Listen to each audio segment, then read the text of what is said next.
Ave Maria, cheia de graça, o Senhor é convosco. Bendita sois vós entre as mulheres, bendito é o fruto do vosso ventre, Jesus. Santa Maria, Mãe de Deus, rogai por nós, pecadores, agora e na hora de nossa morte. Amém. Tanta coisa para falar, mas o tempo não permite. Tem outra missa às 11 horas que eu vou celebrar também, aqui. Mas vamos tentar ser um pouco mais breve, sintetizar um pouquinho, resumir as palavras. Estamos no tempo do Advento. Você sabe o que significa? A nossa igreja, do ponto de vista litúrgico, ela é muito organizada, belíssima. Tudo é muito bem definido na igreja. Então nós temos o ciclo do tempo comum, 34 semanas, o ciclo da Páscoa, Quaresma, Semana Santa, tempo da Páscoa, quase 100 dias. Nós temos o ciclo do Natal, e nós estamos já nesse ciclo natalino, que começa com o Advento. Aí tem a noite natalina, o dia do Natal, e um tempo bem curto, que é o tempo natalino. Então a igreja ela é assim, ela se organiza dessa forma. E aí dentro desses 3 ciclos, ciclo do tempo comum, ciclo da Páscoa, ciclo do Natal, nós vamos ver as festividades, as solenidades. Aí você tem o Pentecostes, as datas marianas. Ontem, por exemplo, Nossa Senhora das Graças. Mas como caiu na celebração sábado à noite, normalmente já celebramos a liturgia dominical, prevaleceu o domingo do Advento, o primeiro domingo do Advento. Então é tudo muito bem definido, sendo que o calendário da igreja é diferente um pouco do calendário civil. O ano litúrgico foi concluído domingo passado. Nós já estamos nos preparando para o novo ano litúrgico. E como nós passamos o ano inteiro estudando o Evangelho de Marcos, né, porque era o ano B, agora nós vamos iniciar o ano C. E no ano C, a igreja orienta o estudo do Evangelho de Lucas. Vejam que hoje já é o evangelista Lucas. E como grande introdução, quem é Jesus Cristo para São Lucas? O que São Lucas ele desenvolve no seu evangelho? A gente precisa falar um pouquinho sobre isso. Quem é Jesus para Marcos? O servo perfeito. Eu não vim para ser servido, mas para servir os meus irmãos. Quem é Jesus para Mateus? É o rei messiânico, é o novo Moisés. Quem é Jesus para João? É o Filho de Deus, o esposo da humanidade, o sumo sacerdote. E quem é Jesus para São Lucas? A medicina da humanidade. É a mansidão de Deus, é a misericórdia de Deus. Lucas é o evangelho da misericórdia, é o evangelho da mansidão de Jesus, é o evangelho da compaixão.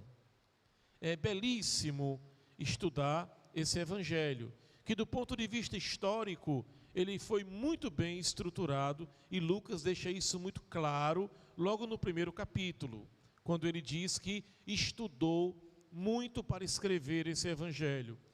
Visitou cidades fundadas por Paulo, entrevistou testemunhas oculares que conviveram com Nossa Senhora, que conviveram com Jesus, já que ele não era dos 12 apóstolos. Então, eu creio que essas informações iniciais, bem superficiais, já são suficientes para você se sentir estimulado durante todo esse ano, porque nós já estamos no ano novo, né? Durante todo esse novo período que nós vamos aí trilhar até Cristo Rei do ano que vem, que você se sinta estimulado a ler um pouquinho o Evangelho de Lucas. Mas nós estamos no Advento. Você sabe o que significa essa palavra? Advento quer dizer vinda. Advento quer dizer presença. Advento quer dizer chegada. Essa palavra é um termo técnico que na liturgia antiga, na linguagem antiga, servia para designar a visitação de um imperador, de um rei a uma determinada província. Advento, no sentido religioso, pode também designar a revelação de um Deus até então escondido, que agora resolve se manifestar às pessoas. Então, o Advento nos prepara para essa vinda silenciosa, para essa convivência com Deus que vem ao nosso encontro. O Papa Emérito Bento XVI, ele, definindo esse tempo litúrgico, ele diz o seguinte: no início de um novo ciclo anual, a Igreja renova a nossa fé, trazendo uma mensagem de esperança. Cristo vem ao nosso encontro. Advento, para ser muito bem compreendido, ele precisa ser ambientado nessa expressão: Cristo vem ao nosso encontro. Percebam que quando se diz Cristo vem ao nosso encontro, a palavra, o termo, não está no passado, nem no futuro. Portanto, se trata de um presente contínuo, um ato em ação, algo que aconteceu, acontece e ainda vai acontecer. Na carta aos Hebreus está escrito: Jesus Cristo ontem, hoje e sempre. Quando nos deparamos com determinadas narrativas bíblicas, o seu sentido teológico, literal, pode muito bem nos levar a crer que o que foi colocado, na verdade, é algo que trata de uma realidade que já aconteceu. Muitas coisas no Apocalipse foram ali colocadas em referência ao Império Romano, à perseguição aos cristãos, mas que no seu sentido pleno, ampliado, você pode trazer para os dias de hoje. E é o que nós vamos tentar fazer aqui. Advento, portanto, é esse tempo de espera, porque Deus tomou uma decisão. Deus vem ao nosso encontro. E Ele vem com um objetivo: restaurar a harmonia, restaurar o equilíbrio, restaurar a nossa humanidade. Ele vem para nos salvar. Mas uma pergunta que eu faço agora a você: como está a sua casa? Como está a sua alma? Porque Ele vem ao seu encontro. Como Jesus ele vai encontrar a sua casa? Se Ele chegasse agora, como Ele encontraria a sua casa, a sua família, você? Você está preparado para receber essa visita? É a visita de um rei. O que nós celebramos domingo passado? Cristo Rei, o Senhor do Universo. Ele vem ao nosso encontro, é uma criança, é uma figura inerme, desprovida de poder humano, social, político. Não mais é uma criança que carrega nos seus ombros a realeza, as insígnias reais. Como é que está a tua casa, Gilvandro? Como é que está o teu coração, Rogério? Como é que você está, padre? Será que nós estamos preparados para receber essa visita? É a primeira pergunta que nós levantamos hoje aqui, logo no início da nossa pregação, tá bom? Bem, vamos aqui, para continuar essa reflexão, voltar o nosso olhar para o livro do Gênesis. Gênesis capítulo 1, versículo 1, capítulo 1, versículo 2. E no princípio Deus criou. A terra era sem forma e vazia. E no princípio Deus criou. Bereshit, bara e Elohim. E a terra era sem forma e vazia. Boru, vahu. O que no hebraico significa essa expressão introdutória. A terra era sem forma e vazia, reinava sobre a terra o caos, a solidão, o deserto. A terra era informe, não havia vida. E aí o Espírito de Deus começa então a pairar sobre as águas, e Deus intervém. Ele transforma o caos em vida, ele transforma o caos, o caótico, em ordem. Guarda muito bem isso no coração, tá bom? Porque nós vamos voltar a essa reflexão daqui a pouco. No comecinho do Gênesis, e no princípio Deus criou, em Bereshit, Bara e Elohim, a terra era sem forma e vazia, Boru, Vahu, que é, traduzindo, havia uma solidão, um deserto, não existia vida, não existia uma forma definida, tudo era o caos, caótico. Aí Deus intervém, e do nada, porque só Ele tem esse poder, Gilvandro, Deus ele transforma o caos em ordem, o caótico em vida, tá bom? Guarda no seu coração essa informação. Agora a gente volta aqui para a nossa liturgia. Advento é esse tempo de espera. Nós vamos permanecer vivendo essa experiência até as proximidades do dia do Natal. Mas eu quero que você preste bem atenção no que eu vou dizer, porque a homilia de hoje é mais uma explicação, tá bom? Para a gente entender o que nós vamos viver. A partir de hoje, até o dia 16 de dezembro, nós vamos viver o primeiro período do Advento. Até o dia 16 de dezembro, Mateus, é o primeiro período do Advento, em que todas as leituras bíblicas, se você participar das missas todos os dias, todas as leituras bíblicas, elas vão ter mais um caráter escatológico.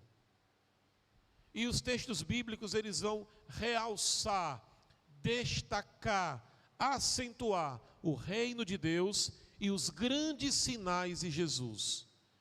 Então nós vamos ver muitos milagres, curas, porque na medida em que o reino de Deus se aproxima, é isso que acontece. Quando o reino de Deus se manifesta dentro de uma casa, quando o reino de Deus, ele perscruta a nossa intimidade, quando o reino de Deus, ele chega na sua família, ele cura os doentes, ele restaura as pessoas, ele ressuscita os mortos, os paralíticos começam a andar, os cegos começam a ver, os surdos começam a ouvir, porque onde o reino de Deus se manifesta, o que é caos se transforma em ordem. O que é caótico, sem vida, deserto, solidão, se transforma em esperança, em realização, em vida. E por isso que até o dia 16 de dezembro, nós vamos ver muitos textos bíblicos falando sobre o reino de Deus, Jesus que fala do reino de Deus, Jesus que traz o reino de Deus, Jesus é o reino de Deus e os sinais realizados por Jesus, que é a autobacileia, ele mesmo é o reino de Deus. Então até o dia 16 de dezembro, nós vamos clamar o Espírito Santo. Eu quero que você clame o Espírito Santo na sua casa, com a sua família, que você possa dizer que venha o reino de Deus, que venha o reino de Deus, porque eu quero receber na minha casa esta criança. Eu quero que a minha casa se transforme numa manjedoura de Belém. Eu quero que a minha casa esteja ambientada para receber esse menino Jesus com São José e Nossa Senhora. Mas também entender que até o dia 16 de dezembro, como o caráter teológico do advento nesse primeiro período, ele tem um sentido mais escatológico, vocês vão ver que até o dia 16 de dezembro, a começar de hoje, percebam o Evangelho, a igreja ela vai falar muito sobre o fim dos tempos, o fim do mundo e a segunda vinda gloriosa de Jesus. É o período litúrgico que a igreja mais fala sobre a segunda vinda gloriosa de Jesus. E nós temos que destacar na nossa fé essa realidade. A parousia é uma realidade que está para acontecer. A Sagrada Escritura fala sobre isso. A Sagrada Escritura fala sobre o reino de Deus, pra vocês terem uma ideia. O Novo Testamento fala sobre a existência dos demônios 511 vezes. Fala sobre a existência fala sobre o reino de Deus 122 vezes. Fala sobre a parousia, eu não tenho aqui o número exato, mas mais de 80 vezes. Sobre o fim dos tempos, o fim do mundo, a intervenção de Deus, novos céus e uma nova terra, a vinda do Filho do Homem, quase 100 vezes. Então, é um fato, é uma realidade. Não se pode aqui dizer, é uma linguagem figurada, é uma fantasia, é uma construção teológica, é uma realidade de fé. Vai acontecer. Está acontecendo. Já aconteceu. É como a morte. Ninguém sabe o dia. Já aconteceu na vida de alguns familiares. Pode estar acontecendo nesse exato momento na vida de alguém que você nem imagina. E vai acontecer na nossa vida. Ou não vai? Ninguém escapa dessa realidade. Ok? Vamos lá. Do dia 17 de dezembro até o dia 24, 25 de dezembro, todos os textos bíblicos, eles têm um caráter mais histórico. Vocês vão ver que do dia 17 de dezembro até o dia 24, 25 de dezembro, os textos bíblicos, eles não vão mais falar sobre o fim do mundo, mas eles vão nos preparar para o Natal. Os textos bíblicos, eles falam sobre o nascimento de uma criança. Os textos bíblicos vão começar a falar sobre a vinda do Filho de Deus. O Messias se aproxima. A memória do que aconteceu em Belém, a igreja, ela faz esse resgate. Traz, vem à tona. E aí nós começamos então a recordar, no contexto da nossa fé, esse grande acontecimento que marcou a história da humanidade. Um dia, o Filho de Deus veio, nasceu, no ventre de uma virgem, e habitou entre nós. É belíssimo isso. E aí nós vamos ver que a liturgia vai destacar profetas como João Batista e vai dar um grande destaque a uma pessoa que todo mundo aqui ama demais, que tem um carinho muito grande por ela, que todo mundo aqui é apaixonado por ela. Quem é? Nossa Senhora. Olha que coisa linda. Estão compreendendo como o advento ele é organizado? Então, após o dia 17 de dezembro, até o dia 24, 25, nós vamos refletir sobre o Natal. E no dia 24 e 25 é o Natal. Nós vamos destacar Nossa Senhora, a criança que está para nascer, os fatos históricos que envolveram o acontecimento do Natal. Bem, aqui é para você entender. Advento quer dizer a espera, a vinda, a visita. Agora, um elemento crucial para nós vivermos bem esse tempo litúrgico é a esperança. A esperança que ninguém consegue viver sem ela. A esperança que é uma marca da humanidade. Mas o advento vem dizer o seguinte: Padre George, essa espera precisa ter um significado profundo, essa espera precisa ter um sentido maior, para a vida não ficar vazia, sacal, opaca, um fardo insuportável, um ser humano que não tem uma vida cheia de sentido. Se a tua esperança não tem um significado profundo, a tua vida, ela vai se tornar um peso. A sua própria existência vai ser insuportável. Portanto, que a tua espera que a nossa expectativa, e durante o advento a igreja faz uma coisa extraordinária, ela dá voz à expectativa de Deus, que deseja vir ao nosso encontro para nos salvar, para nos redimir, para nos restaurar. Que coisa linda! São Bernardo, e eu preciso falar sobre ele, primeiro porque também ele é apaixonado por Nossa Senhora, né? São Bernardo nos diz o seguinte: olha, o advento é um tempo litúrgico em que nós celebramos, né, a nossa fé na segunda vinda de Jesus. A igreja proclama para o mundo inteiro que nós temos que aguardar esse grande acontecimento. Ele virá, a segunda vinda de Jesus, mas também é um tempo litúrgico em que nós falamos muito sobre a sua primeira vinda. A primeira vinda já aconteceu, e a segunda vinda de Jesus, a vinda gloriosa. Sendo que São Bernardo nos diz o seguinte, Vitor Rangel, que está sofrendo muito porque ontem o Palmeiras ganhou do Flamengo, né? São Bernardo diz o seguinte: olha, entre a primeira e a segunda vinda de Jesus, existe uma vinda intermediária, que é a encarnação espiritual. Mas o que é essa vinda intermediária? Nós estamos agora aqui celebrando isso. Daqui a pouco, quem você vai receber? Nesse exato momento, nós já estamos recebendo Jesus na palavra de Deus pregada. Nesse momento, o que é que diz a igreja? O Espírito Santo toma emprestado as palavras do Padre, a voz do Padre. Porque as palavras são do Espírito. Olha que coisa linda. Quando na Santa Missa o sacerdote proclama: tomai e comei todos vós, tomai e bebei todos vós, fazei isto em memória de mim. Não é o Padre que está dizendo isso, mas é Cristo que toma a sua voz e proclama suas palavras. Vocês estão percebendo a importância, a seriedade, como isso é profundo na nossa fé?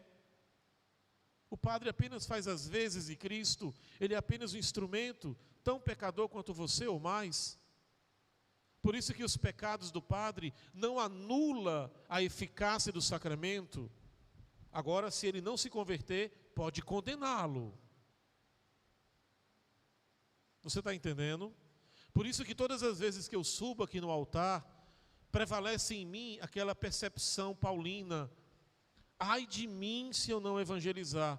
Temo evangelizar as pessoas e no fim da vida eu ser condenado por não ter dado testemunho. Por isso que o Evangelho, ele impele uma coerência de vida, tanto para quem prega como para quem escuta.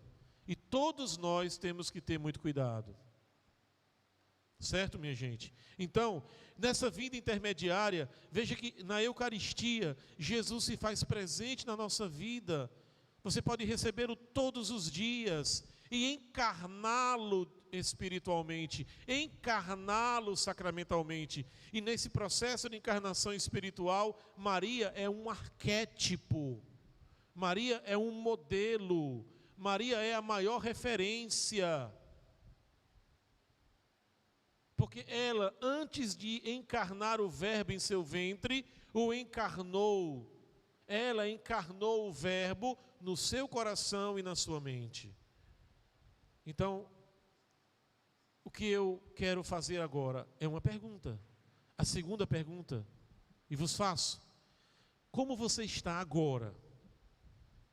Como é que está a sua alma agora? Porque você vai receber a Eucaristia. Se você tem pecados veniais, a palavra que vos anuncio agora, que não é minha, mas é de Cristo, ela tem o poder de purificar os seus pecados, mediante uma contrição perfeita. Mas se você carrega na alma pecados mortais, não comungue, antes busque um sacerdote e se confesse.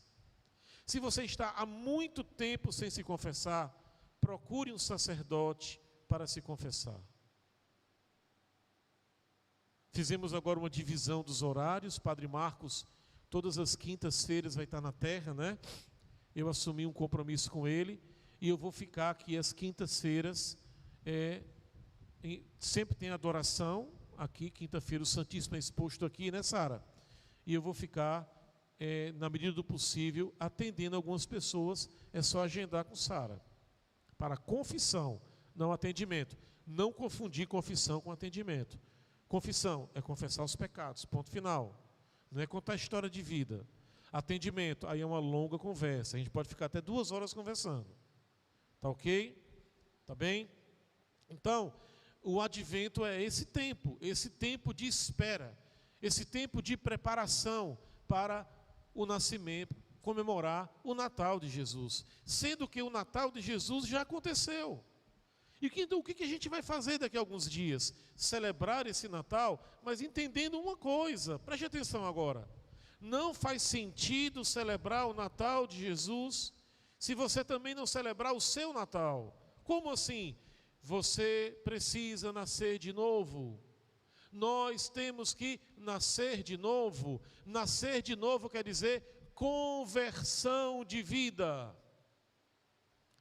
Não faz sentido todos os anos celebrar algo que já aconteceu, ficando apenas na memória da fé. Não, eu preciso atualizar esse acontecimento na minha vida. Como? Transformando a minha vida. Atualizando o sim de Maria na minha existência. Com licença.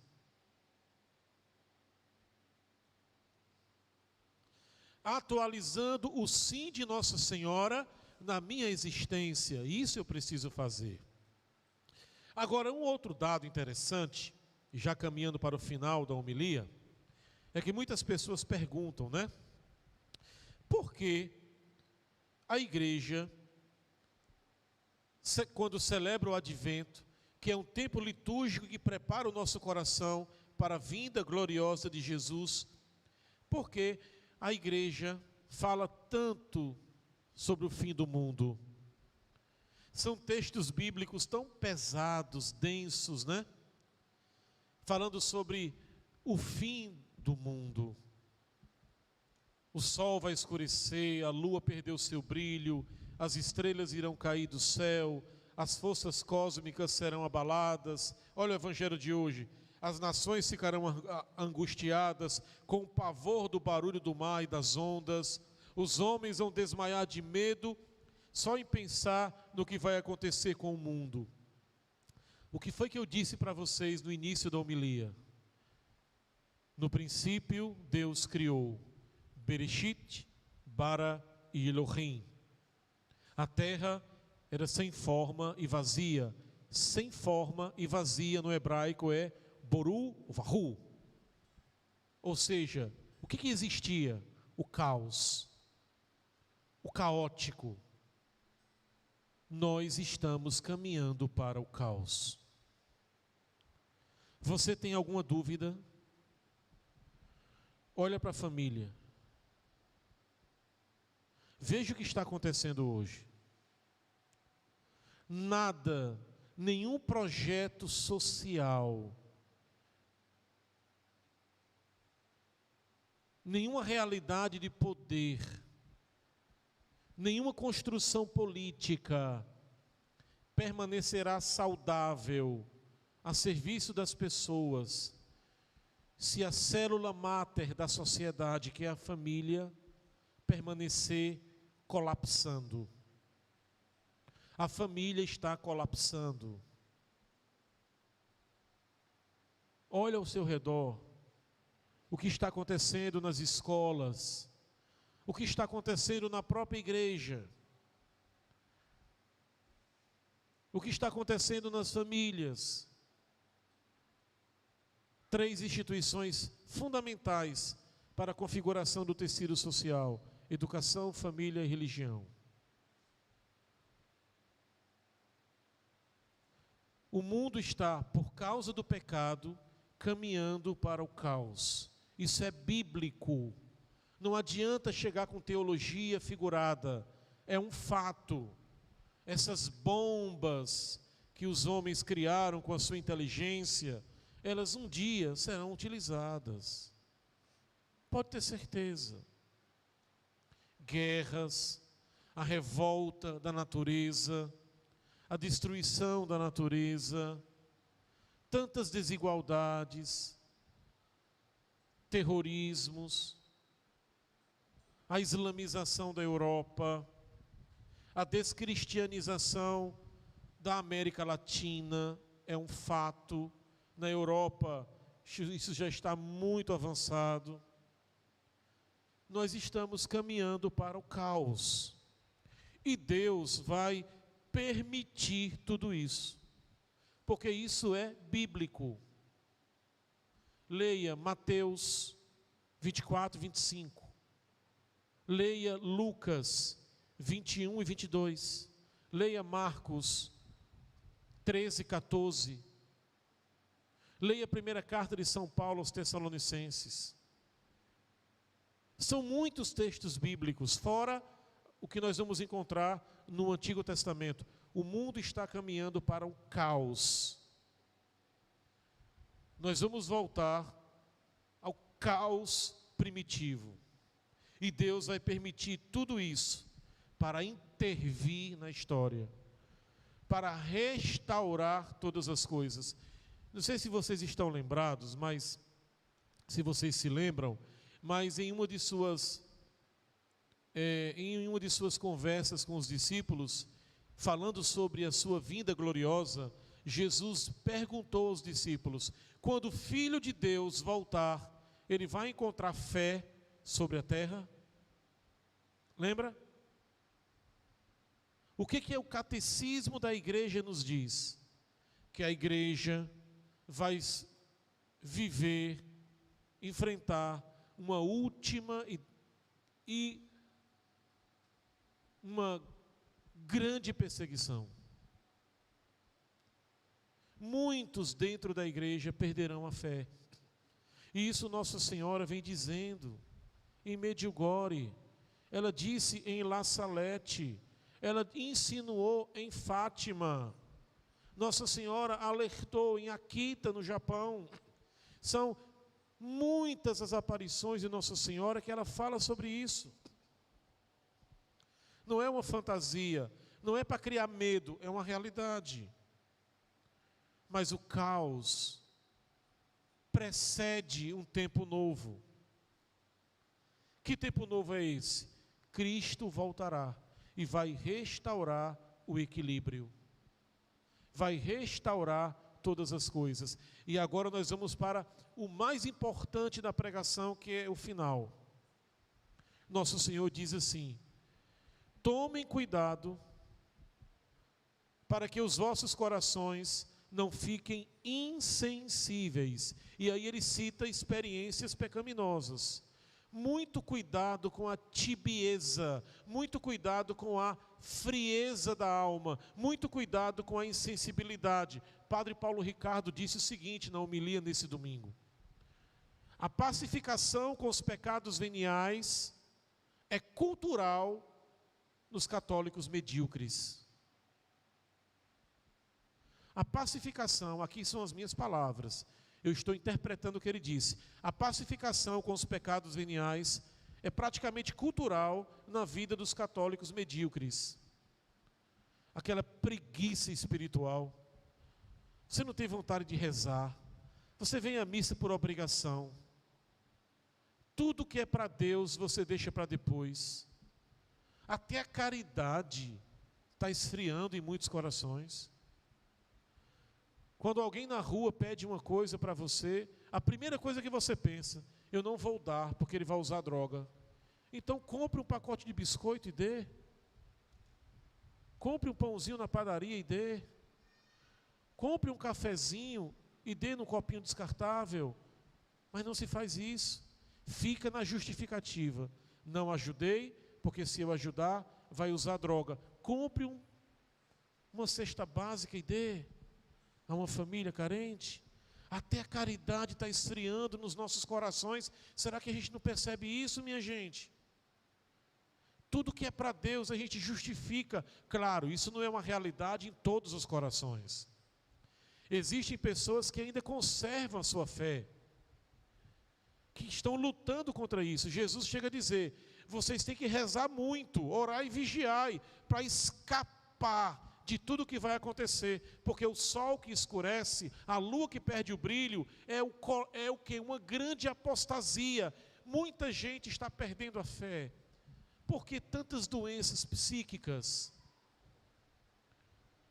Por que tantas famílias se destruindo?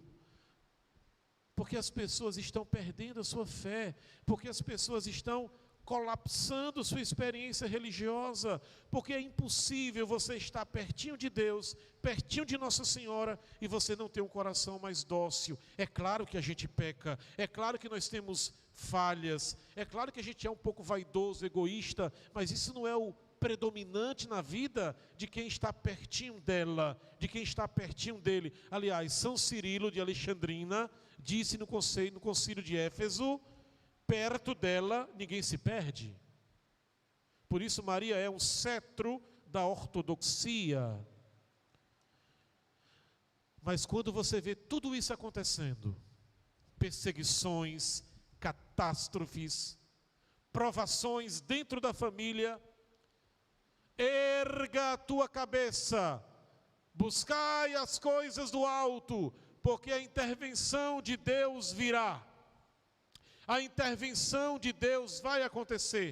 Não acredite que o fracasso, que a tragédia, que o colapso, que o caos, que a perseguição tem a última palavra.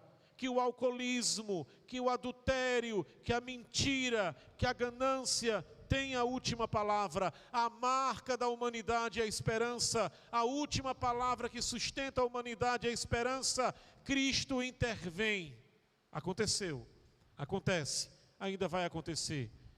Ele não vai somente intervir no último dia, Ele intervém todos os dias. Você precisa acreditar, você precisa ter fé. A sua fé precisa ser maior que tudo aquilo que você enfrenta de dificuldade. Por isso que ele disse aqui, e aqui eu encerro minha pregação, para ficar de pé diante do Filho de Deus. Diz São Paulo: fazei progressos ainda maiores, para que quando Ele voltar, encontre em vós uma santidade imaculada, uma santidade sem defeito, uma vida coerente. Feche os seus olhos agora. Vamos cantar?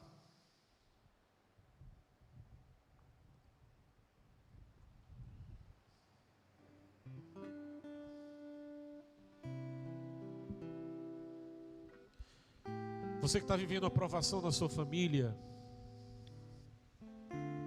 saiba esperar. Deus, geralmente, quase sempre, Ele age no último minuto, no último instante.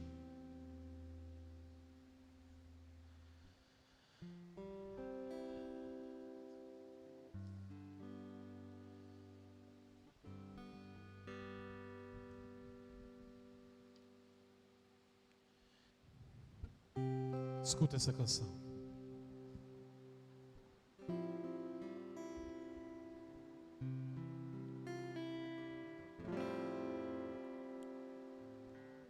Esperei ansiosamente o Senhor, Ele se inclinou para mim e ouviu meu grito, colocou os meus pés sobre a rocha, firmando os meus passos.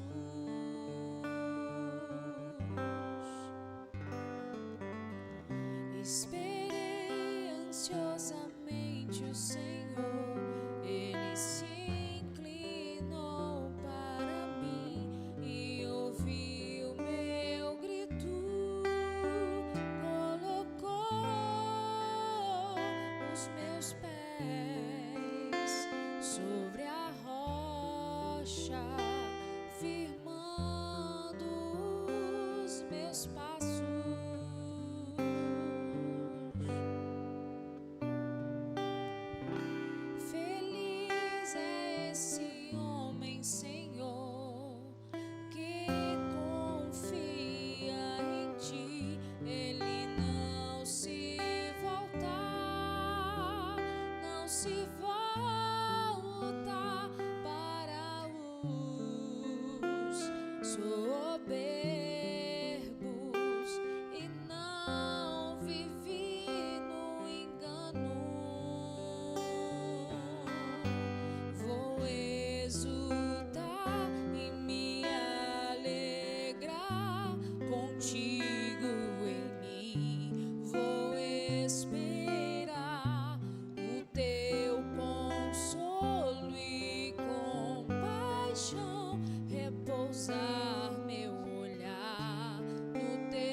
exultar e me alegrar. Contigo em mim vou esperar o teu consolo e compaixão, repousar meu olhar no teu olhar. E quanto a mim, sou pobre assim, vem amado meu, cuidar de mim. És meu auxílio e salvação, Deus meu, não demores, não demores. Contigo em mim vou esperar o teu consolo e compaixão, repousar meu olhar no teu olhar. Sou pobre assim, vem amado meu, cuidar de mim. És meu auxílio e salvação, Deus meu, não demores, não demores.